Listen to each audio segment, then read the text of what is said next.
All right. Bismillah ar-Rahman ar-Rahim.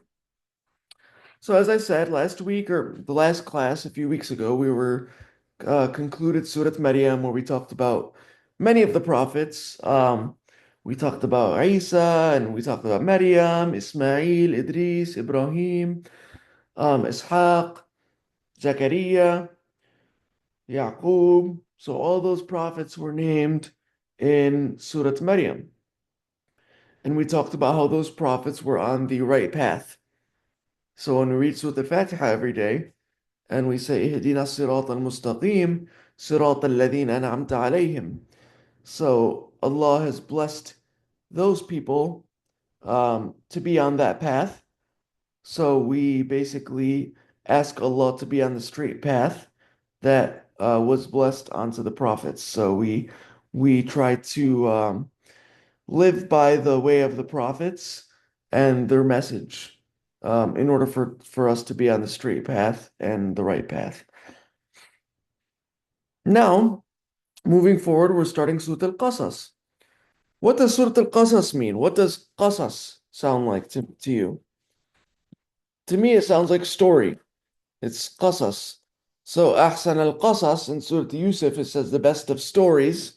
So, Qasas, it's pretty much the same thing. It's a story. Surah Al-Qasas.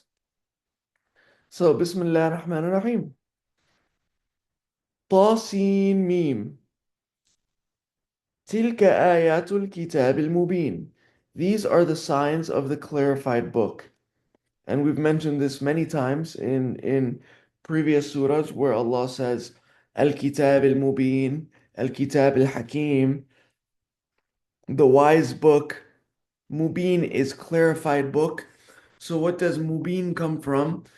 It's the same word as Bayan. So what's Bayan is a sign, but a clear sign. So ayah, we say ayah could be a sign, you know. Um, we say ayah or ayat in the Quran is ayat. We say like this ayah in the Quran or this verse. But ayah is like رب اجعلني آية قال آيتك ألا تكلم الناس. So your sign is for you to not talk to people, right? That we said that about, Maryam, where or uh basically in Surah Maryam we said ayah, we said it's a sign, but your sign is to basically not talk for a few days. But bayan is like a clarified sign, so it's something that makes something clear. Um, so bayan mubin, so clarified book. نتلو عليك من نبأ موسى وفرعون بالحق لقوم يؤمنون. So we recite to you نتلو عليك. So Netlu is like Allah is telling us that He's giving us these verses. Netlu alayka. So we're giving you these verses. Alayka. So we recite to you from Musa's information. Min naba'i Musa. So naba is news or information. So there's a chapter in the Quran called Surat Naba. So it's news or information, naba. So like if I come up to someone and I say, you know, I have news for you. Like Nabbi'ini is like or Nabbitni. So it's like Nabbitni is like give me information or give me news. So Musa, his information. And Fir'aun by the truth for a folk who has security. So basically Allah is telling us he's gonna give us the book is a clarified book. And in the signs of this clarified book, we recite to you from Musa's information and Fir'aun by the truth for a folk who has security. So, mu'minin or mu'minun. Inna Fir'auna ala fil ard. Inna is indeed. Fir'auna ala fil ard. Fir'aun was high in the land. He was of high stature in the land.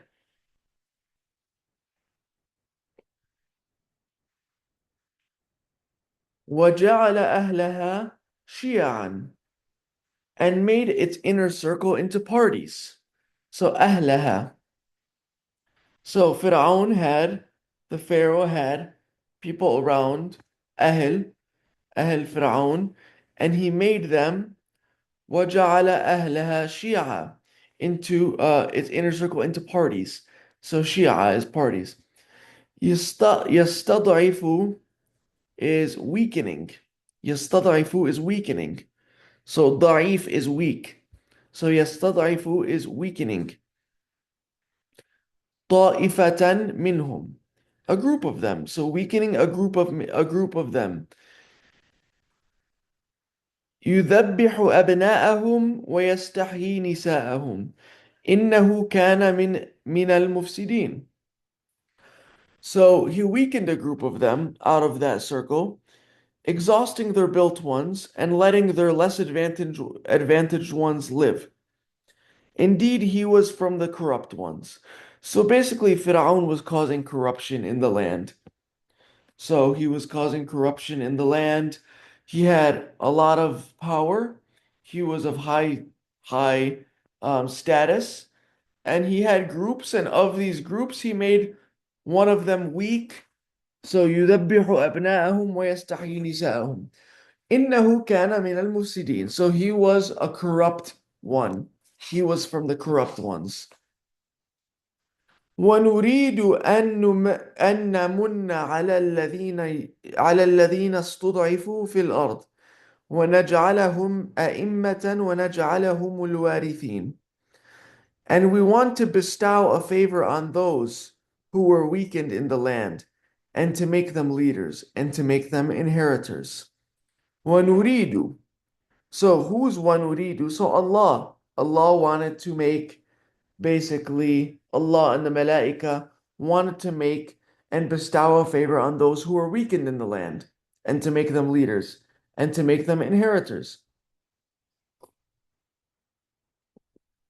ونمكن لهم في الأرض ونري فرعون وهامان وجنودهما منهم ما كانوا يحذرون. And to enable for them in the land, and to show Pharaoh and Haman and their soldiers what they used to be cautious of. So the lessons learned so far.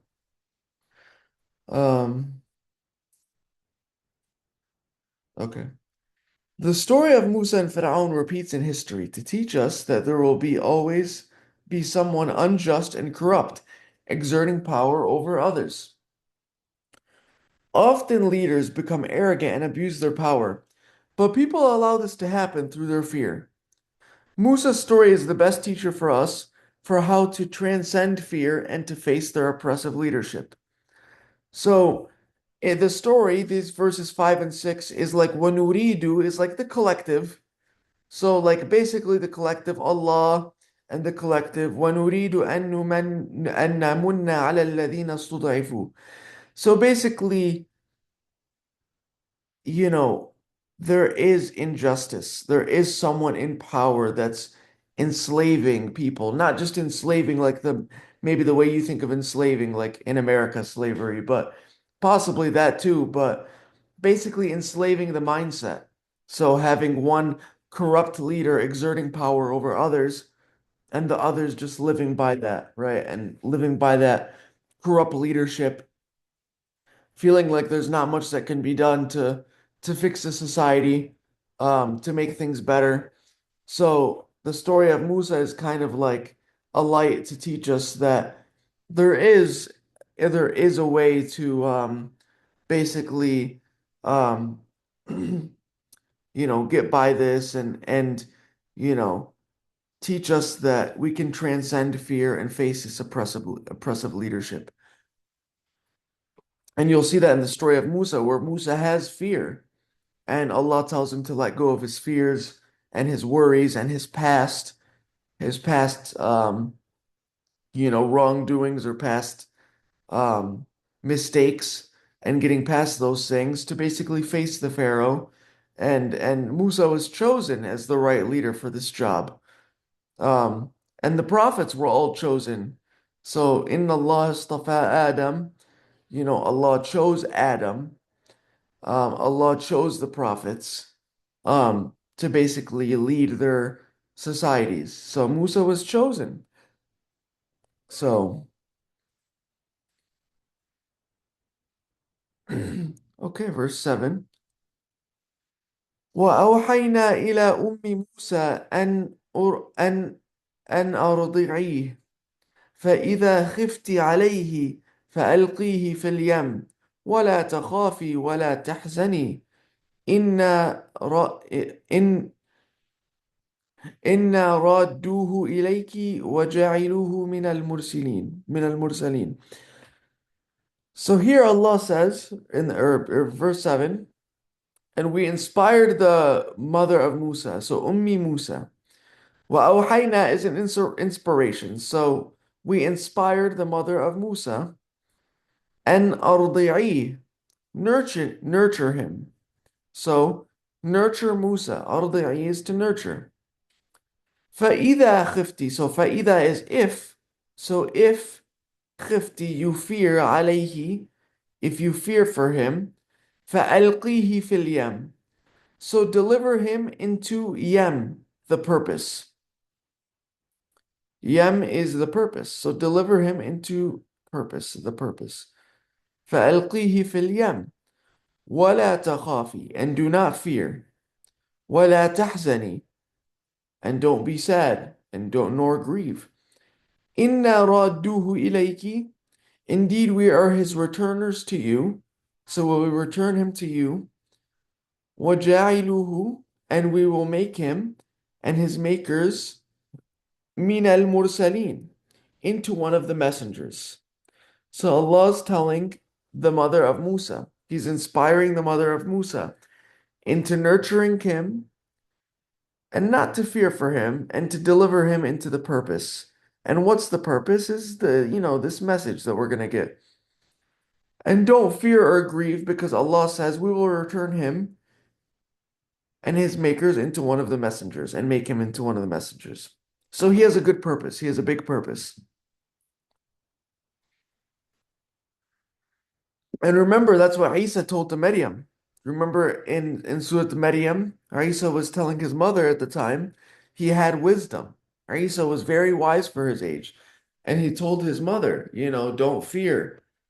I forgot the exact words or the exact ayah, but basically, it was the same thing where Allah was inspiring Maryam for something and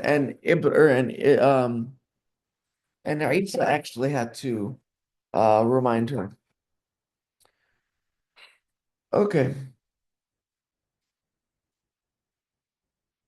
فالتقطه آل فرعون ليكون لهم عدوا وحزنا إن فرعون وهامان وجنودهما كانوا خاطئين. So Fir'aun, the Pharaoh, and his followers picked him up to be a challenge and a grief for them. Indeed, Pharaoh and Haman and their soldiers were mistaken. وقالت امرأة فرعون قرة عين. You know what, actually, before I move on to 8 and 9 and more than that, I want to go over verse 7 a little bit more. So basically, one second here. Let's see what's this message.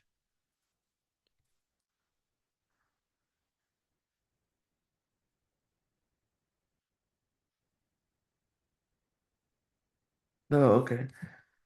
All right, so yeah, so verse 7, I just wanted to talk more about Musa's mother.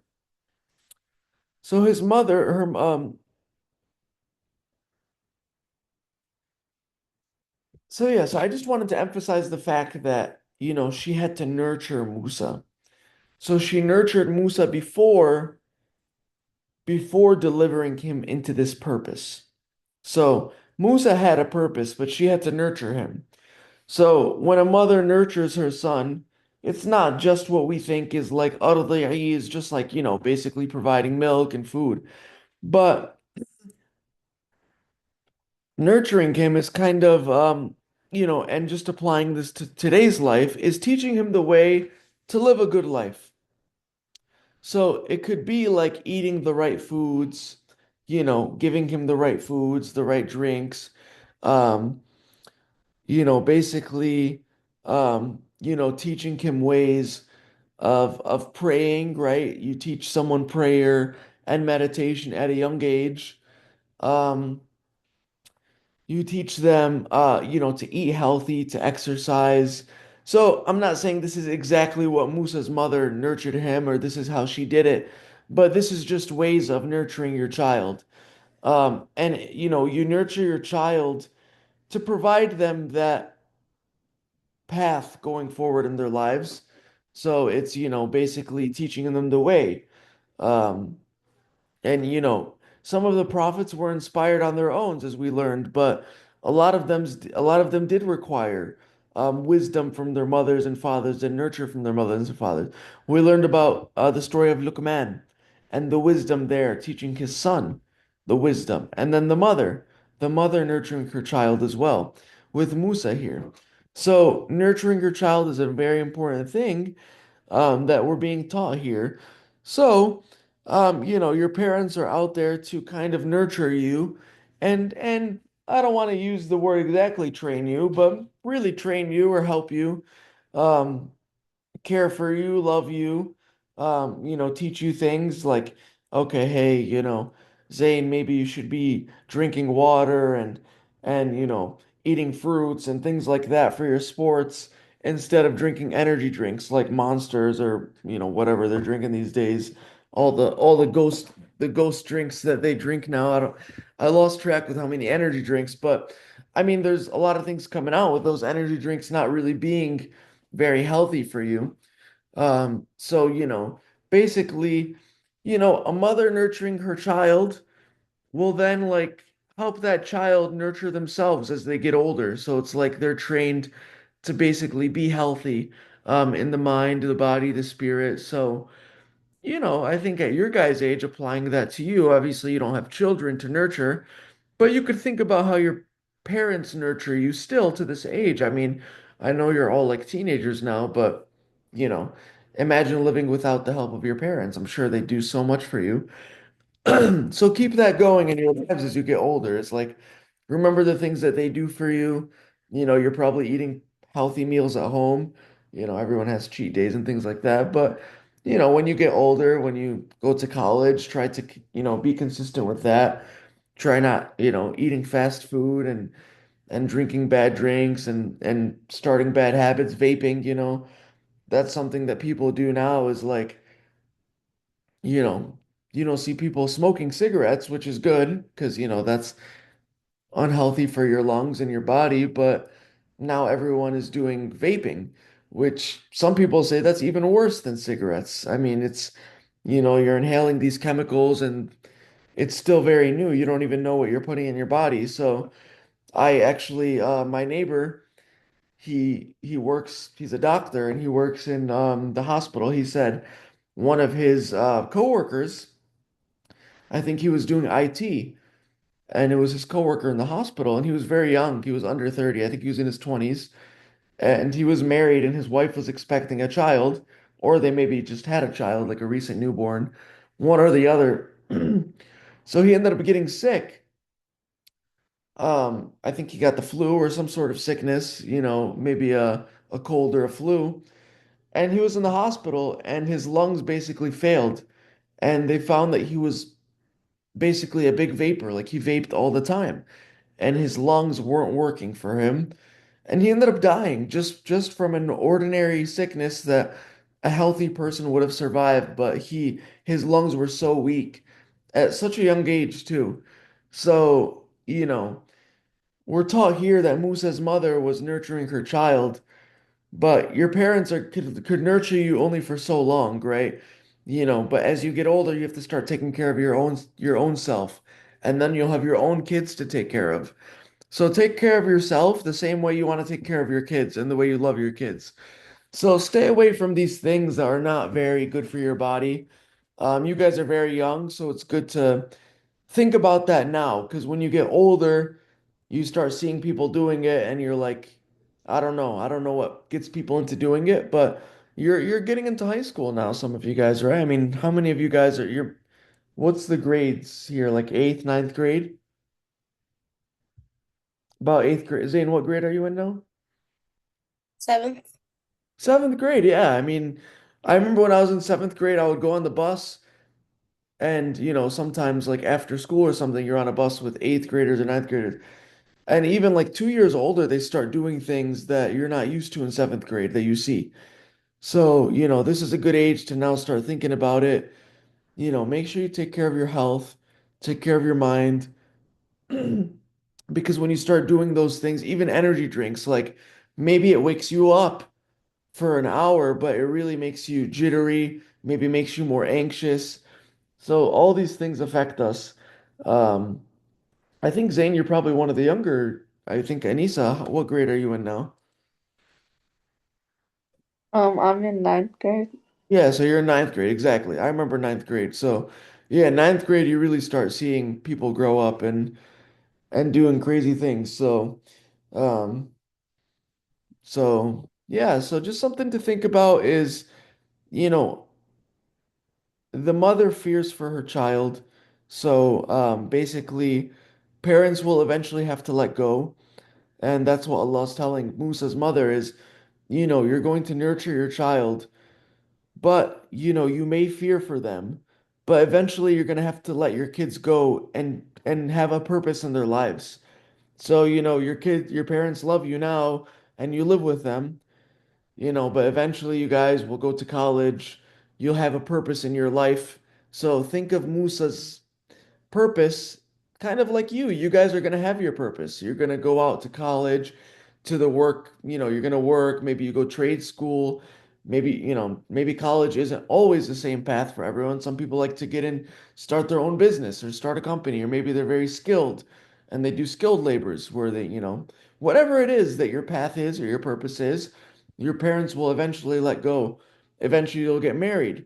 When you get married, you start your life, you move away, you have your own kids. So Allah is telling Musa's mother, you're going to nurture him, but if you fear for him, remember, you raised him, you nurtured him, and now you have to deliver him to have a purpose and not to fear or be sad because his purpose is to basically, Musa's purpose is he eventually becomes a messenger. And, inshallah, all you guys have a good purpose in life where you not only work and succeed and, do those things, but your purpose is bigger in life as you hopefully become good examples for your communities, right? You want to be a good example. You want to find your purpose, helping others, whether it's within your family, your ahl, your inner circle, and then outside of your communities. Because the goal is, for us to build a strong, community, a strong world where basically we learn from the story of Musa, where it was a corrupt society. People, the low people were weak. They basically were enslaved. They had enslaved mentalities, and we're trying to break out of that. So we want to live in a good world where there's, justice, where there's peace, where there's, equality for all and these things. And you guys want to basically have that purpose where you can actually be a part of that. So, being a part of that and being working towards that in your communities. So, I think that's a lot on verse 7.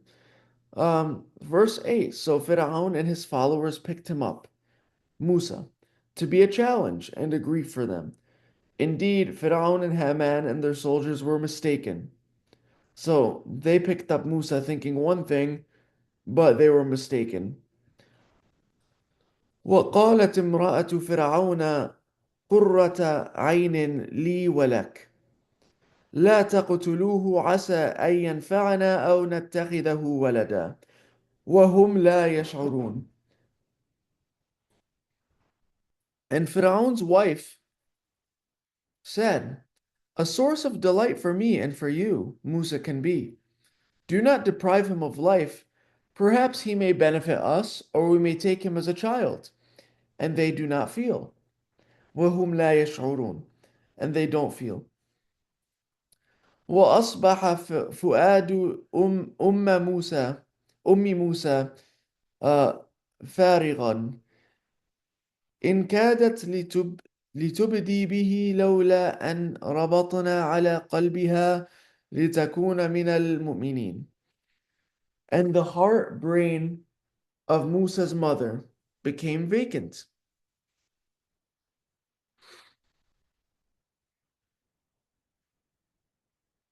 She was about to disclose by him, had we not strengthened her heart, that she may be among those who are secure. So basically, the heart brain of Musa's mother became vacant. So Fuad is like the heart brain, as you could think with your heart. So it's like that feeling in your heart that gives you knowledge. And it became vacant. But Allah strengthened her heart that may she become among those who are secure. وقالت لأخته قصيه فبصرت به عن جنب وهم لا يشعرون. So she said to his sister, track him. So she watched by him from the side, and they do not feel. وحرمنا عليه المراضع من قبل فقالت هل أدلكم على أهل بيت يكفلونه لكم وهم له ناصحون. So we prohibited him from their nurturers from before. So she said, shall I point you to a family that can take care of him for you, and they are advisors for him? So we sent him back to his mother, so that she may be confronted and not grieve. And now that Allah's promise is true, but most of them do not know. And when he reached his maturity and settled wholly, we approached him with sound judgment and knowledge, and thus we reward the doers of good. So basically, Musa was returned to his mother, and then when he reached his maturity and set wholly, we approached him with sound judgment and knowledge, and thus we were reward the doers of good. So, we don't have the lessons learned here. Maybe I could get this added for next time. But I think the part that we could focus on is verse 7 and what we explained there for today. And then now we could go into the reading. Let's open it up to questions and comments and discussion. And like I always do, I usually stop recording so we could give everyone the chance to talk freely.